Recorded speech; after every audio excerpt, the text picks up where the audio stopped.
하나님의 위로와 하나님의 축복이 여러분들 가운데 함께 하시기를 주님의 이름으로 축원합니다. 미국을 상징하는 건물 가운데 엠파이어 스테이트 빌딩이라고 하는 빌딩이 있습니다. 이 빌딩은 미국을 대표하기도 하고 또 뉴욕을 상징적으로 표현하는 건물이기도 합니다. 이 빌딩이 1931년 4월 30일 날 준공을 했다고 합니다. 높이가 381m, 그리고 102층이고요. 창문만 106,400개가 있다고 합니다. 그리고 엘리베이터만 67개가 있고요. 2,500개의 화장실로 구성된 그야말로 매머드 빌딩이죠. 원래 그 건물을 처음 구상하던 사람이 뭘 생각했느냐면 연필을 생각했대요. 연필. 어떤 모양으로 지을까? 연필을 이렇게 세워놓은 모양. 비슷하지요? 이렇게 엄청난 건물을 410일 만에 완공을 했다고 합니다. 근데 이 410일 만에 그 어려운 때에 건축을 했는데 전혀 부실 공사가 아니었다고 합니다. 지금 100년 가까이 돼가잖아요. 31년이니까 이제 10년만 더 지나면 100년이 되는 건물이기도 합니다. 재밌는 것이 1945년 그 안개 때문에 방향을 잃은 B-29 폭격기가요. 방향 잃고 가다가 이 엠파이어 스테이트 빌딩 79층에 부닥치는 사고가 있었다고 합니다. 근데 그 비행기는 박살이 났는데 이 건물은 껐떡없었던 거예요. 월드 트레이드 빌딩 두 대의 비행기가 각각 이 건물에 부딪히면서 이 110층 되었던 월드 트레이드 빌딩이 순식간에 무너져 내리는 모습을 봤었는데요. 그걸 생각하면 이 엠파이어 스테이트 빌딩은 대단한 빌딩인 거죠. 근데 더 놀라운 것은 1931년 그 당시 세계 대공황으로 인하여 경제가 너무너무 힘들 때였던 겁니다. 바로 그때 이 건물이 세워졌던 거지요. 물론 지어졌을 때 사무실이 임대가 되지 않아가지고 텅 빈 건물, 그래서 엠파이어 스테이트 빌딩이 아니라 그 엠프티 스테이어 빌딩, 스테이트 빌딩, 그래서 빈 건물이라고 그렇게 이름 지어지기도 했다고 합니다. 어쨌거나 1972년 월드 트레이드 빌딩이 세워지기까지 약 40여 년 동안 전 세계 가장 높은 건물로 그 자리를 지켜왔던 건물. 영화의 단골 소재가 되기도 했지요. 킹콩이라든지 또는 시애틀의 잠 못 이루는 밤이라든지 이런 영화의 그 배경으로 등장한 건물이기도 합니다. 어쩌면 이 위대한 일들은 위기의 때, 어려울 때 세워지는 경향이 있습니다. 성경의 기적들도 보면요. 위기의 때, 어려울 때에 기적이 나타나. 어려울 때에 하나님의 역사가 일어납니다. 예를 들면 출애굽한 이스라엘 백성들 앞에 홍해바다가 가로막혔을 때 뒤에 애굽 군대가 쫓아옵니다. 인간적으로 생각하면 절체절명의 순간이지요. 다 몰살당할 그런 위기인데 하나님께서는 홍해바다를 갈라 그 백성들을 구원합니다. 그런 위기가 아니었다면 이런 일은 일어나지 않았을 거예요. 히스기야 시대에 사느립이라고 하는 아수르 왕은 이 라기스라고 하는 성읍과 그리고 예루살렘을 총공격을 하고 있습니다. 완전히 포위하고 이제 예루살렘이 함락되는 것은 시간 문제. 이런 위기의 때에 히스기야는 하나님 앞에 기도합니다. 기도할 때 하나님께서는 전염병을 통해 18만 명이나 되는 아수르 군대를 진멸시킵니다. 근데 사실은 그건 하나님이 하시는 역사예요. 근데 사실은 이런 위기의 때에 인간이 만들어내는 기적도 있었던 거지요. 히스기야는 전쟁을 앞두고 이 밖에 있는 기온 샘을 성 안으로 끌어들입니다. 이 샘물을 실로암못이라고 하는 성 안에 있는 이 못까지 끌어들이는데요. 그때 당시 지금부터 2500년 전, 2600년 전입니다. 그때에 이 암반을 뚫어가지고 양쪽에서 뚫어가요. 근데 이게 참 재미있는 게 이제 거의 S자 곡선으로 뚫어가거든요. 근데 양쪽에서 박았는데요. 중간에서 딱 만납니다. 대단한 토목공사입니다. 물론 그 암반을 뚫는 것도 대단하지만 양쪽에서 뚫어가서 중간에서 만날 수 있도록 정확하게 측량을 해서 구멍을 뚫을 수 있었다는 건 대단한 거지요. 사실 이런 기적이 왜 만들어졌을까요? 위기입니다. 위기. 어려움이에요. 고난이에요. 이럴 때에 이 기적들이 만들어지는 것 같아요. 하나님이 역사하실 뿐만 아니라 우리에게도 기적을 만들어내는 힘이 나타나는 거지요. 그래서 저와 여러분들이 신앙생활 하면서요, 위기의 때에 하나님의 기적을 경험할 수 있고요, 고난의 때에 하나님의 손길을 맛볼 수 있습니다. 요즘 코로나 바이러스가 우리나라뿐만 아니라 전 세계에 이 팬데믹 상황으로 만들었고 다시 이렇게 재유행을 하면서 더 두려워하고 있습니다. 처음에는 막막했어요. 근데 어떻게 할 줄 몰라가지고 어찌어찌 하다가 시간이 흘렀는데 지금은 조금 다른 것 같아요. 지금 하루에 200명, 300명 넘게 확진자가 나오면서 이 의료적 고통뿐만 아니라 경제적 고통, 그리고 이 사회 여러 구석구석의 불신과 갈등, 유언비어 이런 것들이 얼마나 많이 드러나는지 몰라요.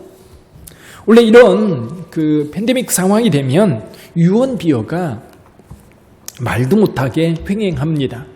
지금 유튜브를 통해서 지금 우리나라 같은 극단의 어떤 그 유언비어들이 그 만들어지는 것들을 그럴듯한데 사실은 여러분 거기에 속아 넘어가면 안 됩니다. 그럴듯한데 거기에 사실은 많은 사람들이 현혹되어서 이쪽 극단과 저쪽 극단에서 사실은 갈피를 잡지 못하고 있는 것이 저와 여러분들입니다. 사실 정말 큰 위기는 교회입니다. 교회. 좀 가슴이 많이 아파요. 사랑제일교회라고 하는 교회, 저는 그 교회 또 정광훈 목사에 대해서 전혀 찬성하지도 않고 전 너무너무 싫어합니다. 옛날부터 그랬어요. 옛날부터. 그런데 거기에 대항하는 정부의 정책, 정부의 방향 또한 전혀 마음에 들지 않습니다. 꼭 어떤 생각이 드냐면 어떤 빌미 하나 잡았다 생각하는 것 같아요. 빌미 하나 잡았다. 너네들 죽어봐라. 근데 그게 아니어도 기독교 역사를 보면 많은 사람들이 기독교를 하나의 그 속죄양으로 삼아가지고 여론몰이에서 기독교인들을 박해하고 그리고 어떤 그 비난의 화살을 그쪽으로 돌리는 경향들이 있습니다. 그래서 희생양으로 삼으려고 하는 경향들이 있는데 뭐 이번 같은 경우 보면 제가 볼 때는 그래요. 잘 만났다 이거죠. 근거를 제공해 줬으니 얼마나 신납니까? 정치하는 사람들이 그걸 빌미로 해서 껄끄러운 상대를 제압할 수 있는 기회를 만들었다. 그렇게 생각을 하는 거예요. 그러니까 이쪽도 이런 위기의 상황 속에서 잘 대처해야 되는데 극과 극으로 가는 모습이 너무 안타까운 거예요. 물론 교회라고 하는 고위험 시설이라고 하면 교회도 정신 바짝 차리고 사실은 이 방역수칙 잘 지켜야 됩니다. 마스크 쓰고 그리고 식사하지 말라고 그러면 안 하고 감염될 수 있는 그러면서 계속 하는 얘기가 식당은 그렇게 바글바글 되는데 왜 교회만 그러냐? 그럴 게 아니라요. 우리는 우리대로 지켜가야 되는 거예요. 남 탓할 게 아니라 우리는 우리끼리 지켜가면서 감염되지 않도록 노력해야 되는데 그렇지 못한 교회들 때문에 모든 교회들이 지금 이렇게 사실은 지탄의 대상이 되고 있는 거예요. 대부분의 교회들은 잘 지켜서 방역 수칙 지킴으로 교회를 통해서 감염되는 이율은 상당히 낮습니다. 그렇지만 어떤 교회들 때문에 모든 교회들이 힘든 거예요. 어쩌면 교회는요, 사실 외부의 박해로 인하여서 무너지지는 않습니다. 저는 오늘날에도 교회, 세상 사람들이 얼마나 교회를 비난하는지 교회를 완전히 벌레 보듯 하는 그런 상황인데 그게 두려운 게 아니에요. 그건 두려운 일이 아닙니다. 오히려 안에서 우리가 하나님을 믿는 그 믿음을 굳건하게 세우고 그 믿음을 따라 세상을 치료하고 그렇게 아파하고 고통스러워하는 세상을 향해서 치유의 손길을 내밀고 그리고 그들을 위해서 중보하고 또 세상에 희망을 잃어갈 때에 희망의 불을 밝혀간다면 교회는 더 단단해지고요, 견고해지고요, 오히려 세상 사람들의 소망이 될 수 있어요. 이런 때 오히려 교회는 더 힘있게 하나님의 역사를 만들어갈 수 있다는 사실입니다. 이게 교회 내부의 갈등, 그러니까 이쪽 극단과 저쪽 극단에 있는 이념 싸움에 몰입하면 교회는 살아날 길이 없어요. 교회는 오직 하나님의 말씀으로 세상을 치유하고 오직 하나님의 말씀으로 세상에 갈 방향을 분명히 밝혀간다면 교회를 통해서 세상이 구원을 받게 될 겁니다. 이런 위기의 때에 우리는 어떻게 행동해야 되는가? 이런 위기의 때에 우리는 어떻게 하나님을 믿는 신앙을 가지고 세상 앞에 설 수 있는가? 오늘 에레미야를 통해서 저와 여러분들에게 주시는 말씀이 있어요.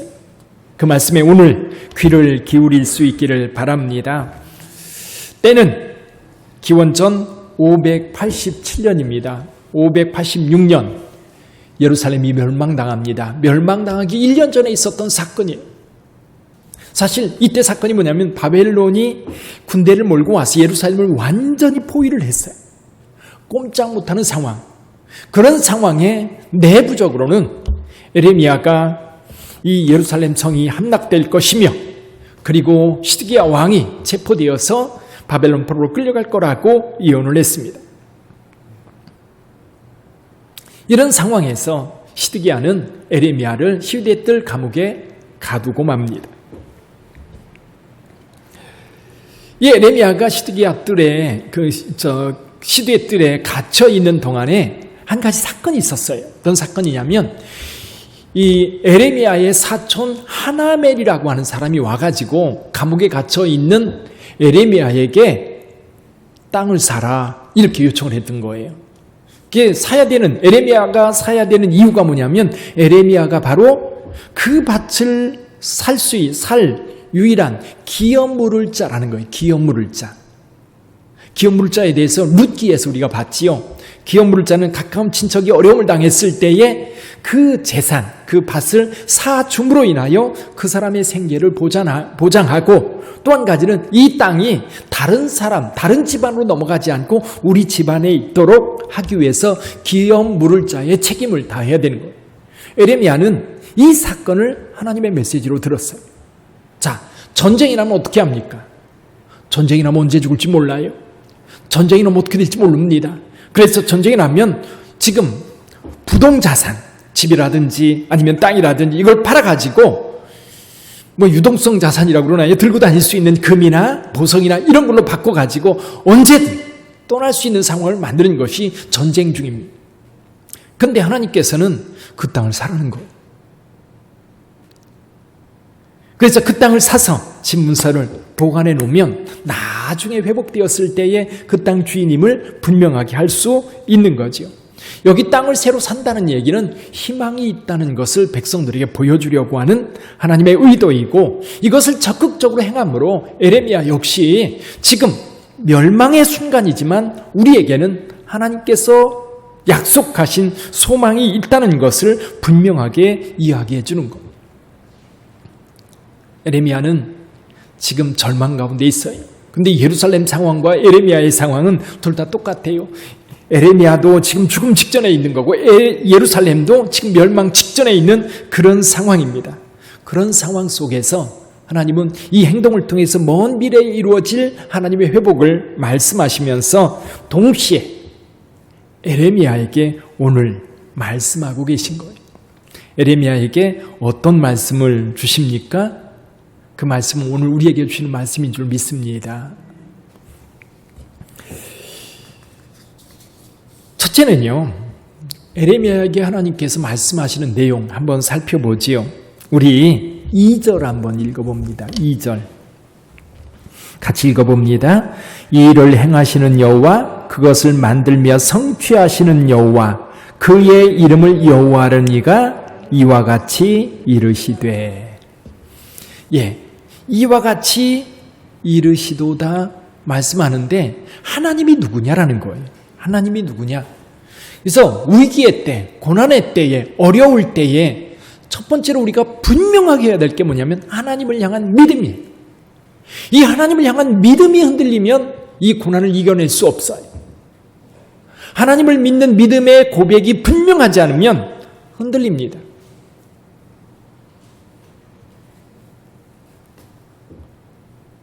사랑하는 성도 여러분, 예루살렘 주민들도 마찬가지고요. 예레미야도 마찬가지입니다. 하나님께서 예레미야에게 계속해서 말씀하고 계시는데 예레미야 입장에서 보면 말씀하시는 그 하나님, 말씀하시는 그 하나님에 대한 분명한 믿음이 있기에 예레미야를 통해서 하나님께서 말씀하세요.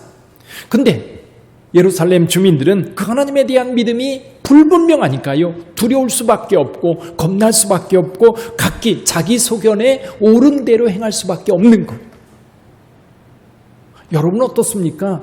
하나님을 믿는 믿음, 이런 어떤 코로나 바이러스 경제적인 위기, 이런 팬데믹 상황 속에서 우리가 붙잡고 있는 게 뭐예요? 우리가 살고 있는 아파트 한 채입니까? 아니면 은행에 저축해 놓은 몇 푼 돈입니까? 아니면 여러분이 다니고 있는 직장입니까? 그것이 여러분들을 지켜주나요? 물론 우리가 살아가는데 굉장히 힘이 될 겁니다. 근데 궁극적으로 우리는 우리 하나님께 우리의 믿음을 두고 있어야만 저와 여러분들이 이 혼란한 시기 분명하게 살아갈 수 있는 거예요. 어려울수록 방향을 잃어버리기가 쉬워요. 풍랑을 만나면 배가 어디로 가야 될지 모르는 거예요. 방향을 잡을 수가 없어요. 예전에 이런 일이 있었어요. 제가 교육전수할 때 우리 고등부 학생들을 담당하고 있는데 학생들이 이제 고등부 3학년들이 많았는데 몇몇 학생들은 대학에 들어갔는데 상당히 많은 학생들이 대학에 못 들어갔어요. 그래서 재수하기도 하고 다른 방향을 찾기도 하는데 그래도 이 아이들은 좀 뭔가 위로도 주고 뿐만 아니라 뭔가를 좀 해주고 싶었어요. 그래서 야, 우리 등산 가자. 그랬더니 이 친구들이 다 좋다는 거예요. 그래서 어딜 가는지 소백산을 가서 소백산. 2월 말에 갔습니다. 2월 말에 가니까 이건 완전 겨울산인 거예요. 근데 이제 소백산을 가는 방법은 이쪽 중령 쪽에서 올라가는 길이 있고 희방사 쪽으로 올라가는 길이 있고 아니면 저 안쪽으로 들어가서 이제 비로봉 쪽으로 직접 올라가서 가는 길이 있습니다. 또 하나는 단양 쪽으로 올라가는 길이 있는데 어디를 선택했냐면 비로봉 이 풍기 쪽으로 해서 올라가는 그 길을 선택해서 정상에 딱 올라갔는데요. 이 소백산의 특징 가운데 하나가 뭐냐면 이 안개입니다. 구름. 이게 이제 영남 쪽은 넓은 벌판으로 펼쳐져 있고요. 이 소백산을 중심으로 북쪽 단양 쪽은요 완전히 험한 산이에요. 근데 바람이 이렇게 불면 여기에 구름이 껴가지고 아무것도 안 보이는 거예요. 제가 학생들을 데리고 왔는데 제가 방향을 못 잡으면 이거 어디로 가야 될지. 방향은 분명히 머릿속에 있는 거예요. 어느 쪽으로 가면 단양, 이쪽으로 가면 이제 희방사 쪽으로 가는 길, 올라온 길로 다시 가는 길. 이 세 길은 내가 아니까 아무 쪽으로 가도 되겠다 생각을 했는데 어쨌거나 아무것도 보이지 않는 상황. 근데 저는 가끔 그 생각을 해요. 우리 인생을 살아갈 때 고난을 만나면요 이와 같이 돼요. 어디로 가야 될지 모르는 거예요. 경제적으로 어려울 때에, 건강이 악화됐을 때에, 부부간의 갈등이 있고 또 여러 가지 사회적 갈등 속에 있을 때에 어떻게 해야 될지를 모를 때, 그래서 항해하는 배에게는요 이런 풍랑이 일 때에 결코 잊어버려서는 안 되는 것이 있죠. 나침판입니다. 그 방향을 잡아가지고 어쨌거나 그 방향으로 가야 되는 거예요. 아무리 풍랑이 몰아쳐도 방향이 분명하면 그 배는 그 풍랑에서 벗어날 수 있고 목적지에 도착할 수 있어요. 항공기들이요. 항공기들은 요즘에는 이 관제탑과의 교신, 이게 보니까 비행기들이요, 예를 들면 유럽을 간다 하면 이 중요한 이 공항을 다 이렇게 거쳐오더라고요. 한 번은 쥐리에서 비행기를 탔는데 이 비행기가 모스크바 거쳐서 쭉 이제 우랄산맥 건너서 이제 몽고의 울란바토르, 중국, 우리나라로 오는 그런 코스였어요. 보니까요, 그 도시 상공을 꼭 지나서 방향을 바꿔가지고 가더라고요. 그러면 거기 방향 가까이 오면 그 지역의 공항의 관제사와 교신을 통해서 이 비행기가 제대로 가고 있는 것을 확인하고 또 가고 확인하고 또 가고 그렇습니다. 이게 관제사와 이 통화가 안 되면, 교신이 안 되면 위기에 빠질 수 있는 거예요. 요즘에는 그런 거죠. 그래서 저와 여러분들의 삶에 위기가 있을 때에 그 위기 가운데 우리의 방향을 분명하게 잡아줄 수 있는 나침판 또는 방향탄은 하나님을 믿는 믿음인 줄 믿습니다. 이럴 때, 어려울 때 믿음이 흔들리면요, 갈 길을 놓치는 것. 코로나 바이러스가 횡행하는 이때에 가만히 보면 여러분의 신앙, 이것이 우리의 삶을 좌우하는 것 같아요. 오히려 어려울 때일수록 우리가 붙잡는 것을 분명하게 붙잡아야 흔들림 없이 가요. 어설프게 붙잡고 있다가 이걸 놓치면요, 아무것도 남지 않습니다. 그래서 빌립보서에 보면 사도 바울이 이렇게 말합니다. 내가 이미 얻었다함도 아니오 온전히 이루었다함도 아니라 오직 내가 그리스도 예수께 잡힌 바 된 그것을 잡으려고 달려가노라. 형제들아, 나는 아직 내가 잡은 줄로 여기지 아니하고 오직 한 일, 즉 뒤에 있는 것을 잊어버리고 앞에 있는 것을 잡으려고 표대를 향하여 그리스도 예수 안에서 하나님이 위에서 부르신 부름의 상을 위하여 달려가노라. 사도 바울은요, 우리가 상상하는 것보다 훨씬 더 힘들게 살았어요. 고통스럽게 살았어요. 많은 박해를 받았습니다. 고생도 많이 했습니다. 그러나 그 사명을 끝까지 감당할 수 있었던 것은 분명한 표대가 있었기 때문이에요. 분명한 믿음이 있었기 때문에 그 표대를 향해서 달려갈 수 있었던 거예요. 요즘처럼 코로나 바이러스라든지 경제적 힘든 또 여러 가지 정책에 대한 혼란, 이런 것들이 있을 때일수록 저와 여러분들이 분명하게 붙잡아야 될 것, 하나님을 향한 믿음인 줄 믿습니다.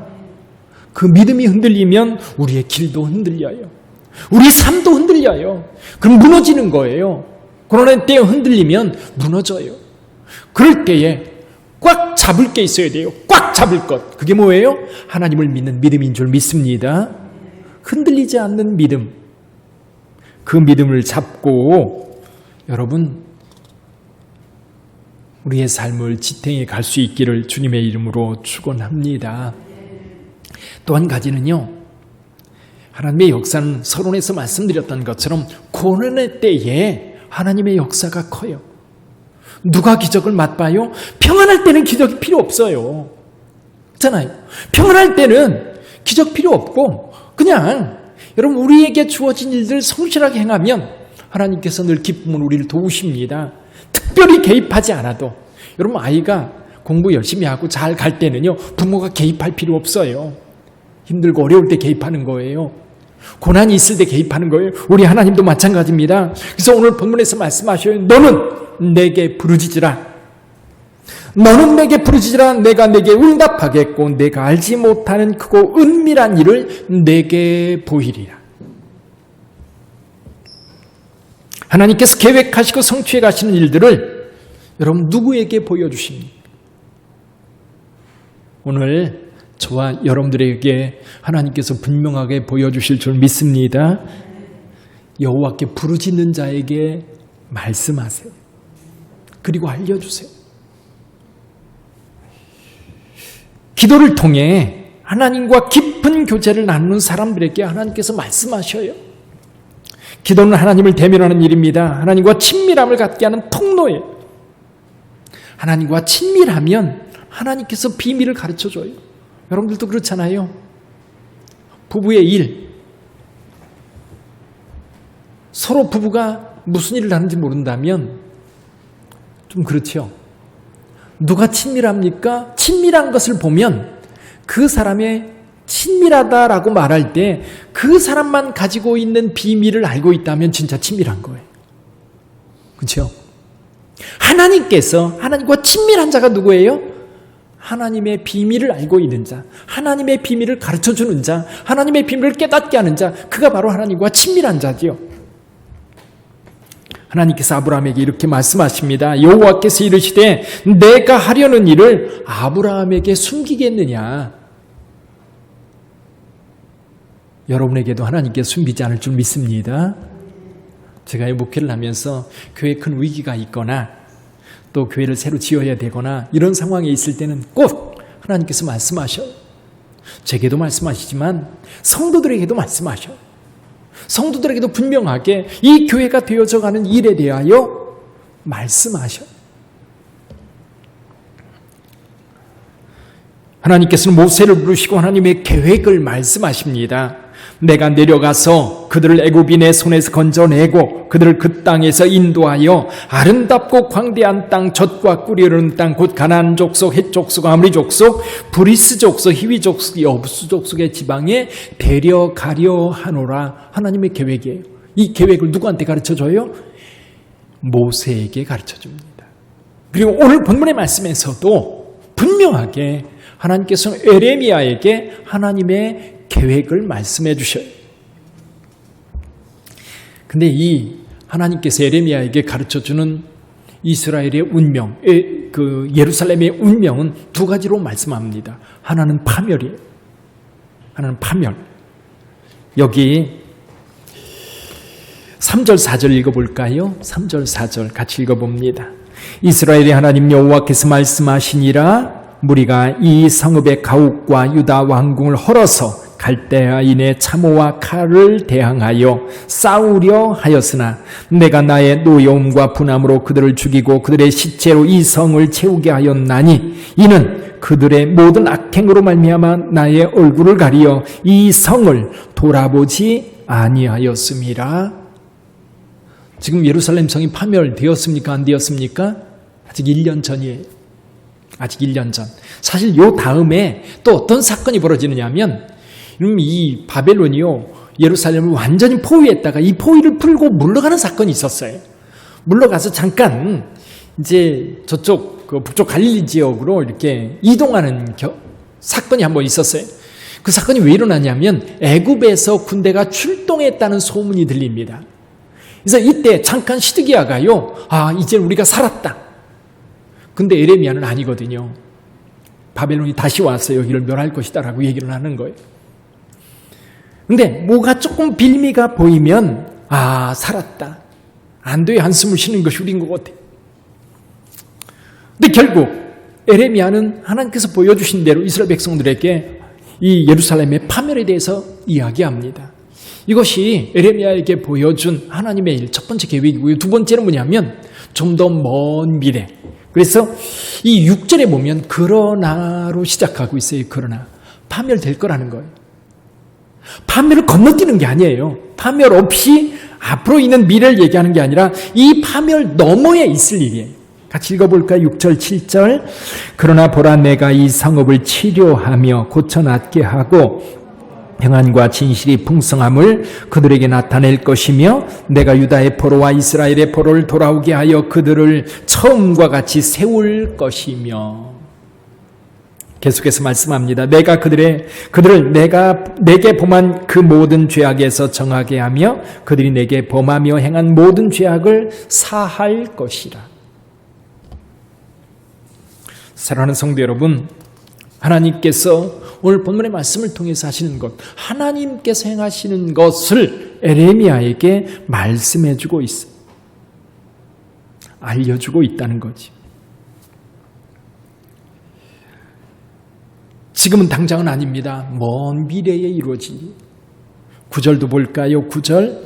이 성읍이 세계 열방 앞에서 나의 기쁜 이름이 될 것이며 찬송과 영광이 될 것이요 그들은 내가 이 백성에게 베푼 모든 복을 들을 것이요 내가 이 성읍에 베푼 모든 복과 모든 평안으로 말미암아 두려워하며 떨리라.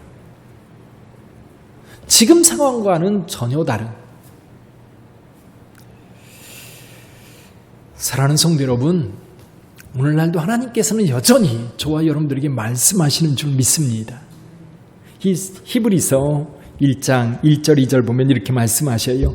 옛적의 선지자들을 통하여 여러 부분과 여러 모양으로 우리 조상들에게 말씀하신 하나님이 이 모든 날 마지막에는 아들을 통하여 우리에게 말씀하셨습니다. 여러분, 오늘날도 하나님 가까이 하는 자를 통하여 하나님은 하나님의 말씀을 하십니다. 분명히 오늘 우리에게 성경을 통해서 하신 말씀이 있어요. 근데 이 성경을 통해서 하신 말씀도 누가 깨닫습니까? 여러분 성경 읽어보세요. 다 압니까? 이 말씀이 오늘 우리에게 어떻게 적용되고 이 말씀이 오늘 우리에게 어떻게 말씀하시는 것인지 누가 알아요? 기도하는 자가 알고요. 하나님을 가까이 하는 자가 아는 줄 믿습니다. 하나님을 가까이 하는 자가 알아. 똑같이 주어진 말씀이라고 해서 그 의미를 제대로 알아듣지 못하는 거예요. 여전히 하나님은 오늘도 성경을 통해서 말씀하고 계시고 우리 공동체를 통해서 말씀하고 계시고 여러분이 꿈을 통해서 또는 환상을 통해서 기도 중에 하나님의 음성을 통해서 하나님의 뜻을 듣고 있어요. 우리 하나님은 행하시는 하나님, 우리 하나님은 행동으로 역사하시는 하나님, 그거를 누구한테? 우리 성도들에게 보여주시는 줄 믿습니다. 이 어려울 때 여러분 하나님의 역사를 보며 갈 수 있었으면 좋겠어요. 영성이 깊다는 게 뭘까요? 영성이 깊다는 것은요, 저는 이런 생각을 해요. 이 에레미야 17장에 보면 17장 7절 8절에 뭐 이렇게 말씀하고 있어요. 그러나 무릇 여호와를 의지하며 여호와를 의뢰하는 그 사람은 복을 받을 것이라. 그는 물가에 심어진 나무가 그 뿌리를 강변에 뻗치고 더위가 올지라도 두려워하지 아니하며 그 잎이 청청하며 가뭄에도 걱정이 없고 결실이 그치지 아니함 같으니라. 고난의 때에 오히려 흔들리고 흩어져 떠내려가는 게 아니라 오히려 이럴 때 하나님을 믿는 믿음을 굳게 하고 그 속에서 하나님의 역사를 볼 수 있다면 그게 바로 영적으로 살아있는 사람이에요. 깨어있는 사람이에요. 기도하는 사람이에요. 하나님을 가까이 하는 사람이에요. 영적으로 깨어있는 사람인 거예요. 그래서 예수께서 말씀하십니다. 영성의 깊이는 말씀에 순종하는 데 있다. 그래서 내 말을 듣고 행하는 자는 반석 위에 집을 지은 자와 같다. 여러분들에게 두 가지를 말씀드립니다. 첫째는 이 어려울 때에 하나님을 믿는 믿음을 굳게 잡으시기를 주님의 이름으로 축원합니다. 그리고 이 위기의 때에 하나님의 기적을 맛보시기를 주님의 이름으로 축원합니다. 하나님이 하시는 일을 볼 수 있기를 바랍니다. 하나님께서 어떻게 역사하시는지 보세요. 눈을 열어 보세요. 우리 빅빈교회에 어떻게 역사하시는지, 우리 빅빈교회 성도들에게 어떻게 역사하시는지, 한국 교회에 어떻게 역사하시는지, 대한민국이라고 하는 이 나라 위에 하나님께서 어떻게 역사하시는지 믿음의 눈을 뜨고 보면 보여요. 그런데 딴 마음을 품고 보면 안 보여요. 위기의 때 오히려 하나님의 기적이 저와 여러분들과 함께하는 줄 믿습니다. 그러므로 여러분 오늘 하루 살아갈 때 이 코로나 사태 또 정부에서 그 많은 것들로 압박하고 힘들게 살아가는 이때에 오히려 두렵고 불안해하지 말고요. 이런 혼란의 시대는 우리의 믿음을 굳게 해야 되겠다. 그리고 이렇게 역사하실 때 하나님의 역사가 크다는 것을 보고 거기에 구원의 역사, 거기에서 이루시는 하나님의 역사를 믿음의 눈으로 볼 수 있는 저와 여러분들이 되기를 주님의 이름으로 축원합니다. 기도하겠습니다.